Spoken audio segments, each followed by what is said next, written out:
জানো কি জানতে পারো, বুঝো কি বুঝতে পারো, গভীর রাতে নীল আকাশে প্রদীপ জ্বালাইকে, সকালে পূর্ব দিকে সূর্য উঠাইকে।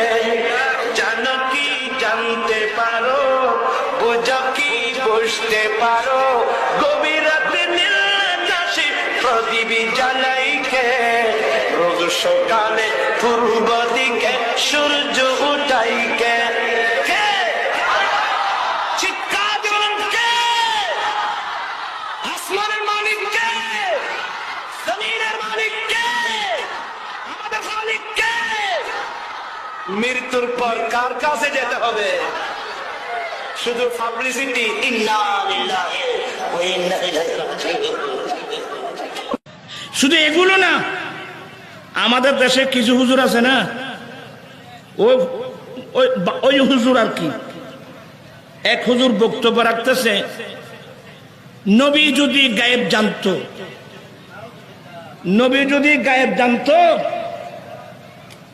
উহুদের যুদ্ধে নবীর নিজের দান শহীদ হবে, এটা নবী জানলেন না কেন?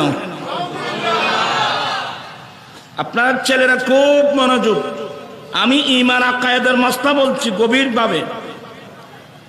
তো বলছে যে নবী যদি গায়েব জানতো, অথবা আমার রাসূল গায়েব জানে না, এটা বোঝানোর জন্য ওই হুজুর যে যুক্তি পেশ করলো, আমার ভাইরা রাসূল পাকের কাজের উদ্দেশ্য জ্ঞান থাকতো, তাহলে উহুদের মাঠে দান শহীদ হবে, এটা নবী জানলেন না কেন? নবী জানলে তো যেতেন না।